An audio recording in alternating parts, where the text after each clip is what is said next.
적어도 몸이 있고 마음이 있는 인간이라면 이 중추 조절에 의해서 심신의 통합이 그리고 통합적인 존재 상태가 결정되는 매우 중요한 단초이자 기반입니다. 자, 이렇게 한번 의문을 가져보면 어떨까 싶어요. 자기 사용을 하긴 하는데 원하는 바대로 변화시키려고 해도 안 될 때가 있죠. 주로 어떨 때겠어요? 이럴 때 있어요, 진짜로. 예를 들어서 나는 이렇게 탁구를 치고 싶은데 마음대로 내 뜻대로 안 돼. 내가 이렇게 춤을 추고 싶은데 내 마음대로 안 돼. 응? 스포츠부터 시작해서 무슨 악기 뭐 어떤 거든 우리 인간은 움직임에 대한 충동 그리고 그것을 기반한 감정 그것을 기반한 사고를 하는 동물이에요. 그래서 이게 왜 안 되는가? 나는 좀 자연스럽게, 멋있게, 우아하게 등등등 그것을 의지적으로 노력을 해도 안 돼요. 그러니까 노력할수록 또 안 되는 거일 수도 있어요. 집중할수록 더 안 되는 거 있어요. 이런 게 의외로 잘 관찰해 보면 많아요. 제가 예전에 탁구라는 거를 좋아해서 진짜 막 했어요. 진짜 마구잡이로 어떤 형한테 그냥 대충 배워가지고 어렸을 때부터 그냥 했으니까 그냥 막 한 거예요. 근데 어느 날 이거 너무 좀 근육도 아프고 이래가지고 그 탁구 선생님 탁구장 있잖아요. 제가 가서 탁구를 이제 좀 배워보려고 이렇게 한 거예요. 근데 선생님이 너무 많은 걸 지적하시더라고요. 너무 많은 걸 어디서 배웠냐 이러는 거죠. 어디서 이따위로 배웠냐 이거죠. 그러니까 선행된 어떤 학습이 있을 경우 여기 뭔가 다 전문가시잖아요. 다 이 경험이 있을 거라는 거예요. 나는 이렇게 노래 부르고 나는 이렇게 발성하고 나는 이렇게 말하는 게 너무 당연한 것 같은데 그게 어떤 충동과 어떤 학습된 습관이 아주 강력하게 그 뒤에서 작용했을 때는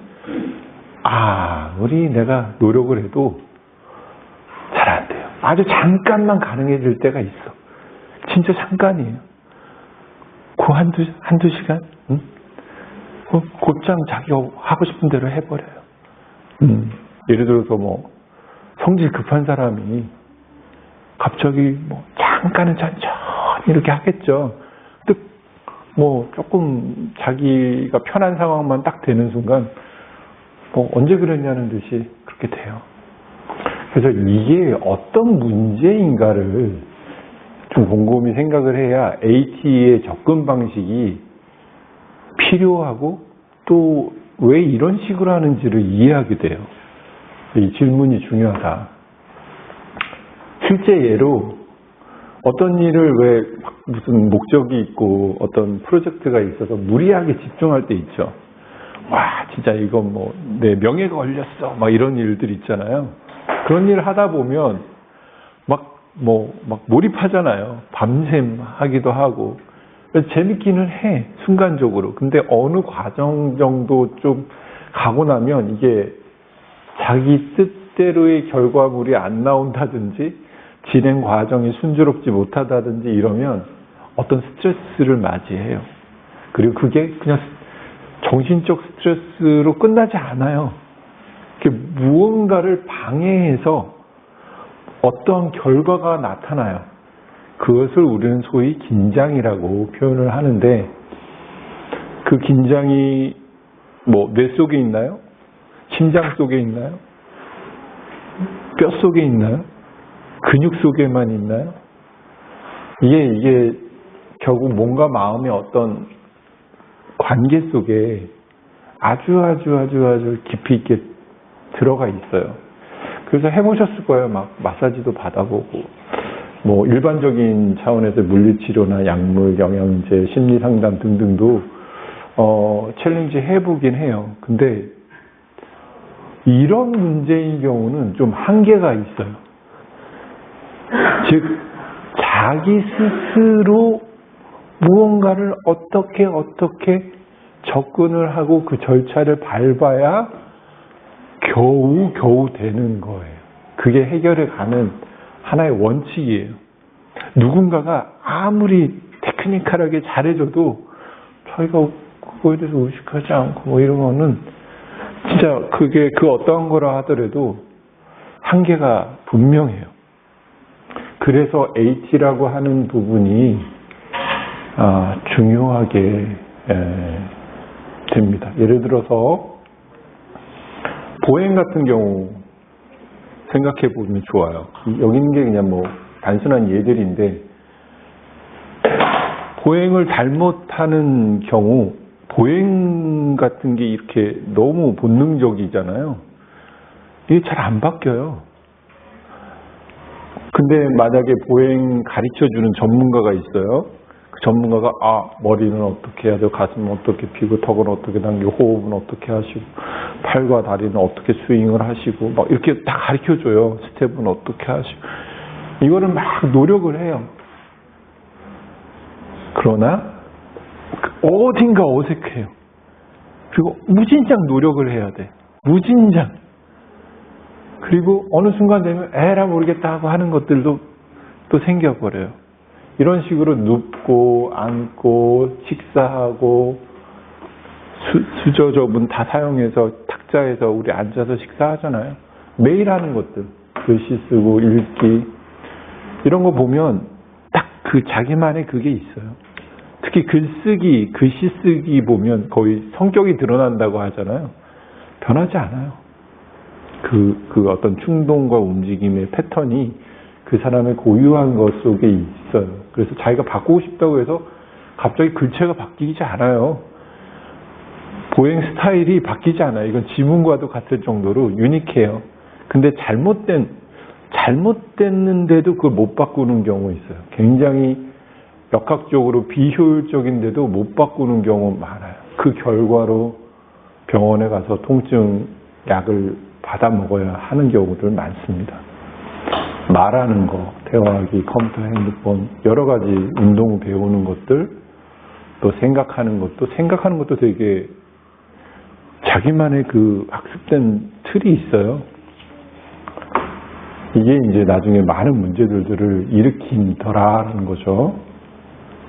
그래서 잘못된 사용을 우리는 자제시키는 쪽으로 뭔가 새로운 걸 딱 바로 알려주고 이걸 따라해 이게 아니고, 그게 먼저 바뀌지 않으면 너 안에 스며들어 있는 어떤 습관, 그게 쉽게는 자세 습관에서부터 시작이 되지만 여기에서부터 우리가 운동성 충동을 조절하지 못하면 아무 소용이 없어요. 호흡이 이렇게 가쁘고 근육들이 이렇게 막 흥분적인데 생각이 막 이렇게 험난하게 이럴 데가 없는데 속갯말, 자기 안에서 하는 디렉션이 이렇게 거칠고 난무한데 뭐만 이렇게 잘하려고 해서 될까요? 안 돼요. 그 사람이 도자기를 굽든 꽃꽂이를 하든 활쏘기를 하든 골프를 치든 똑같아요. 한 사람에게 있는 충동은 그 사람이 어떤 다른 행동을 하더라도 똑같아요. 자, 이런 거를 해결하기 위해서 뭔가 도움을 받고자 할 때 물론 필요할 때가 많습니다. 그런데 증상에만 집중된, 여기 통증이라든지 어떤 단순 증상에만 대중적으로 접근한다고 해서 되지도 않고 막 고급 서비스를 받아도 안 되고 힐링이라고 치고 이리저리 막 이렇게 해도 안 되고, 그러니까 결국 전체성이 문제인데 이 전체성이 무시된 경우가 많더라는 거예요. 다 그렇다는 건 아니지만 인간의 감정, 인간의 내면, 인간의 신체성 이런 고유한 것들이 다 무시되어서 이러이러한 기준치가 있어. 강제적으로라도 이걸 따라야만 해. 이런 외부에서 정한 기준치와 판정에만 의존되는 경우 있어요. 그리고 계속 그런 자극을 받아요. 그게 필요할 때가 있고 필요하지 않을 때가 있는데 이게 저기서는 이게 같이 이루어져야 돼요. 같이. 존 드웨이는 이런 말을 했어요. A different kind of badly. 이게 무슨 어감이세요? Different kind of badly래요. 그러니까 어떤 습관을 가지고 있는 사람이 나름 막 이렇게 바꿨어. 난 이제 그 습관은 없어. 이렇게 하더라도 different kind일 뿐이지 bad한 거는 똑같은 거예요. 이게 참 뭐랄까 요즘 말로 뼈 때리는 말인 거예요. different kind of badly. 예를 들어서 그러니까 바르게 한다고 막 이렇게 바르게 바른 자세 이런 게 다 different kind of bad인 거예요. 더 나빠. 그냥 차라리 그냥 예전처럼 하는 게 나아. 그게 오히려 더 자연스러워. 근데 고정관념이 강한 사람들일수록 뭔가 이렇게 딱 뭔가 스태틱한 사람일수록 스테레오타입인 사람일수록 아주 경직된 사고와 경직된 마음과 경직된 몸을 계속 그런 식으로 사용해봤자 결과가 그렇다라는 거예요. 그러면 무엇부터 어떻게 이 변화를 시도하고 그 결과를 또 기다려봐야 하는가 이런 게 이제 우리한테는 퀘스천인 거예요. 그래서 가장 그냥 뭐 추상적이지 않게 얘기했을 때 이런 거예요. 몸이에요. 몸. 그냥 단순하게 얘기해서 몸이에요. 자, 눈 감각기죠. 공간을 보고 공간에 있는 모든 것들을 감각적으로 빛을 받아들인다라고 할 수 있죠. 이것도 여기에서 통합이 돼요. 이걸 뭐 뇌라고도 할 수 있고 뭐 아니라고 할 수도 있고 아무튼 어디선가 다 최종 귀합을 하죠. 그리고 고유수용 감각 제가 얘기하고자 하는 거는 이런 거예요. 지금 발로 표현됐지만 발이 70%예요. 70%. 그라운딩이 70%라고요. 이 뇌로 전달하는 고유수용적 감각에 있어서 정말 막강한 거예요. 우리 몸 전체를 지지하는 발목, 무릎, 고관절 최소 여기가 우리는 직립 이족 보행을 하는 동물로서는 이 발이 지대한 역할을 해요. 똑같은 시간을 1시간 서 있는데 이렇게 하고 서 있는 사람과 이렇게 하고 서 있는 사람은 완전 다른 거예요. 이러고 있는 사람과 다른 거예요. 그리고 이제 여기 평형감각, 세반고리관이라고 하는 이 평형감각에서 우리 몸, 머리, 특히 머리의 위치를 컨트롤하는 눈, 다리, 평형감각기관, 여기서 들어오는 정보가 막강해요. 이게 어떠냐, 즉 인풋되는 정보가 어떤 퀄리티고 어떤 정도의 정확성이 정확하게 들어왔느냐에 따라서 처리 내용이 달라지는 거예요. 인풋이 안 좋으면 아웃풋도 어쩔 수 없어요. 이쪽에 뭐 이제 렉티큘러 포메이션, 엑스트라 피라미달 이게 이제 신경 로들이에요. 소뇌부터 시작해서 대뇌, 뇌간 부위 이런 부위에서 결국은 이제 우리 운동 감각들이 다 들어오는 거예요. 이게 어느 정도 각성 상태에 있느냐, 특히 여기 망상체라고 하는 이 우리 뇌간 부위가 있어요. 여기 이게 이제 프라이멀 컨트롤하고 바로 직결돼요. 이건 다음 시간에 이제 제가 또 해드릴 건데, 왜 프라이멀 컨트롤이 중요하냐가 여기서 나와요. 우리가 맑게 깨어있는, 아침에 돼서 쨍 하고 이렇게 맑게 깨어있는 상태. 아, 그래서 학교 가야지, 뭐, 커피 마셔야지, 이런 거가 다 여기서 쫙, 제대로 이 되뇌피질 전체로 쫙 이렇게 분무기 뿌리듯이 쫙 신경전달 물질을 뿌려줘야 돼요. 근데 이게 프라이멀 컨트롤이 어떠냐에 따라서 이게 다른 거예요. 어떤 사람은 아침마다 우울해. 아침마다 무슨 기력이 없어. 짜증만 나. 하기도 싫어. 만사가 다 귀찮아. 이거하고, 그냥 어쨌든 해볼래. 도전! 이거하고는 다른 거예요. 근데 이런 것이 동떨어져 있는 게 아니에요. 몸과. 몸의 상태, 몸의 컨디션, 에너지 상태, 이런 대사의 상태에 따라 이게 다 바뀌는 거예요. 즉, 프라이머리 컨트롤이라고 했을 때, 헤드 밸런스? 이것만 생각하시면 안 돼요. 이런 근육들의 작용이 이루어지기 위하면 모든 간에서의 에너지 대사, 당 대사, 해당 작용 다 잘 돼야 돼요. 미토콘드리아까지 제대로 다 작동해야지 내가 깨어있네, 단백질 흡수가 다 되고 소대변 다 잘 배출이 돼야 프라이머리 컨트롤 되는 거예요. 그리고 프라이머리 컨트롤 돼야 모든 생체 메커니즘이 비교적 단순하게 처리가 되는 거예요. 아무튼 그래요. 그래야지 cortical awareness, head, body motion, 그러니까 말하자면 뇌에서 특히 전두엽까지 각성 상태라고 하는, 깨어있는 상태라고 하는, 맑게 이성적으로 논리적으로 상황에 대한 파악을 다 하면서 자기의 행위를 결정하고 할 수 있는 그런 게 나오는 거예요. 그냥 이렇게 가는 게 아니에요.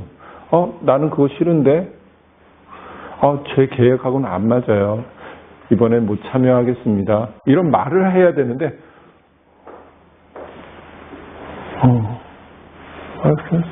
알았어요. 이렇게 알았다고요? 아니요, 알았다고 한 적 없는데요.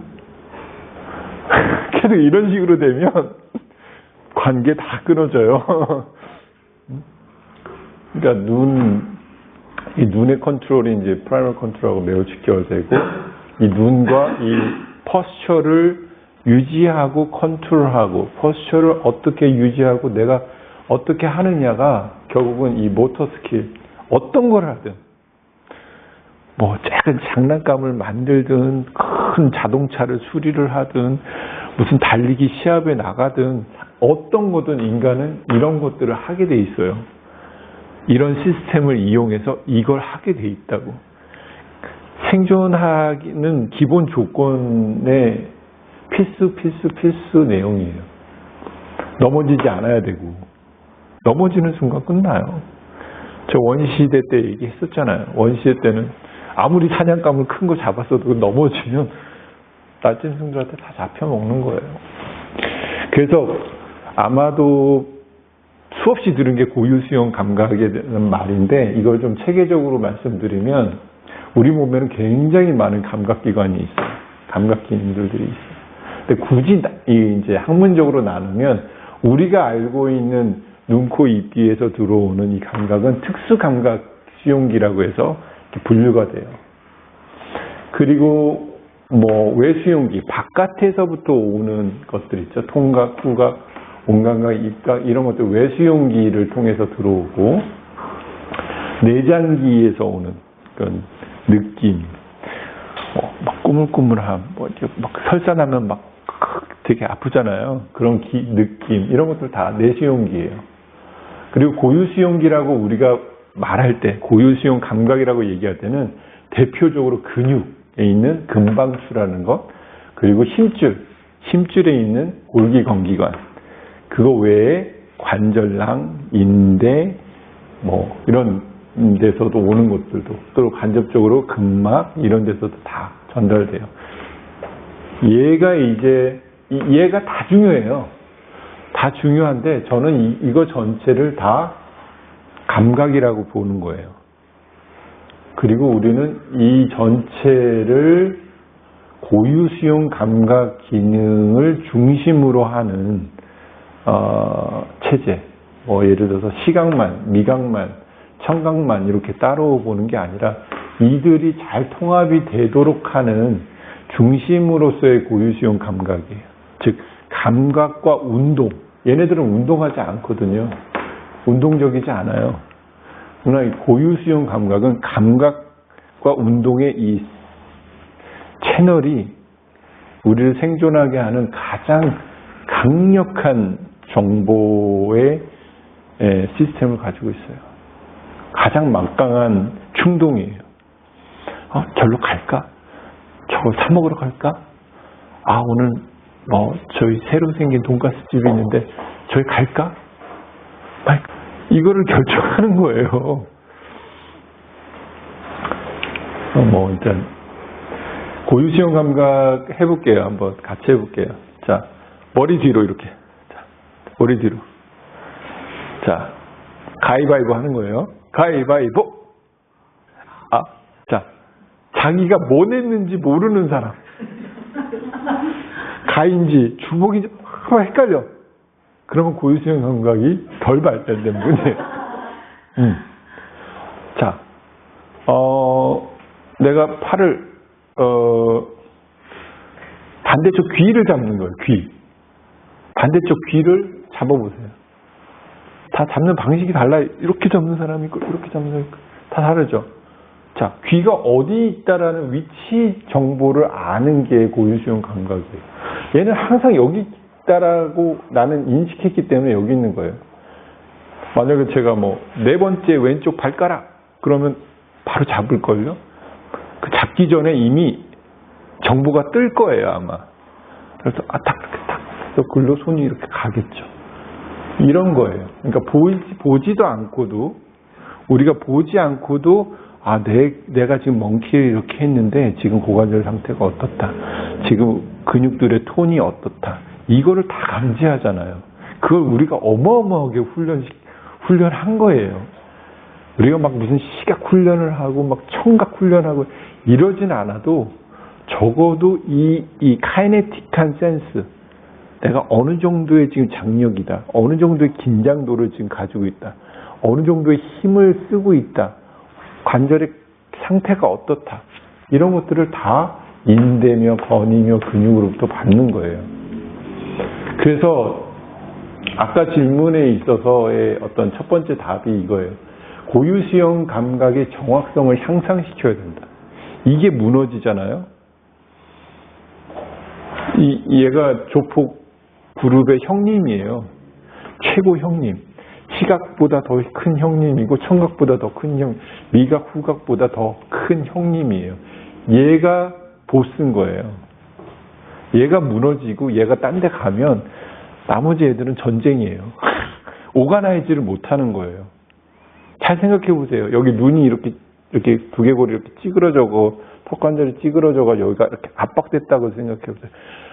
안구 신경은 멀쩡한데도 여기에 우열이 생기고 여기에 어떤 통증이 일어나고 그 기능이 제대로 안구가 제대로 공간이 좁아지니까 못 움직이는 거예요. 즉 고유수용 감각은 공간을 지배해 버려요. 내가 고관절을 어떻게 썼느냐, 어떤 상태냐가 다른 모든 걸 지배해 버려요. 우리 몸이 원하는 공간을 엄청나게 지배해서 이것을 인풋하고 아웃풋을 이제 어떻게 보낼 거냐가 굉장히 중요한 거예요. 그리고 자기 관찰력이라는 거예요. 내가 지금 이러니까 이건 너무 심해. 아니 너무 좀 필래. 이렇게 이건 아파. 회피할래. 이렇게 하는 거예요. 이건 충분해. 더 세게 할래. 이거 다 여기서 오는 거잖아요. 그래서 이 정확성이 있어야 된다. 이걸 반대가 감각인식 오류인 거예요. 즉 감각인식 오류를 해소시키는 차원을 얘기하는 거예요. 자, 신체 부위들의 위치와 관계를 감지하고 움직임을 통제하기 위해 필요한 내수용 감각 중에 하나예요. 즉 주로 근육, 관절, 인대, 피부 등에 발생하는 신호를 통해 두뇌로 전달되어 처리되면 안정된 자세를 조절하고 전체적으로 균형 잡힌 행동을 할 수 있다. 즉 어떤 행동을 하기 전에 이 조건이 있는 거예요. 전체적인 조건이 긴장스러운지 뭐 하나 하는데 막 이렇게 가는지 아니면 그냥 더벅 가는지 섬세하게 가는지 이건 여기서 결정되는 거예요. 이것의 이 감각 신호와 운동 신호가 감각 운동 회로가 어떻게 도느냐가 우리 뇌의 80%를 결정하는 거예요. 네트워크의 80%. 이걸 베이스에서 연산 능력, 추리 능력, 뭐 창의력 이런 거 다 나오는 거예요. 그래서 어렸을 때 운동 많이 시키고 막 놀이 엄청 많이 시키고 몸놀이 엄청 많이 시킬수록 똑똑해지는 이유가 그거예요. 뭐 미국이나 유럽에든 고등학교 때까지 그냥 놀고 운동시키는 건 되게 메인으로 해요. 대학교 가서 그제서야 공부하지 그 전까지는 막 여러 다양한 활동을 하는 거예요. 다양한 활동을 하는 게 되게 중요해요.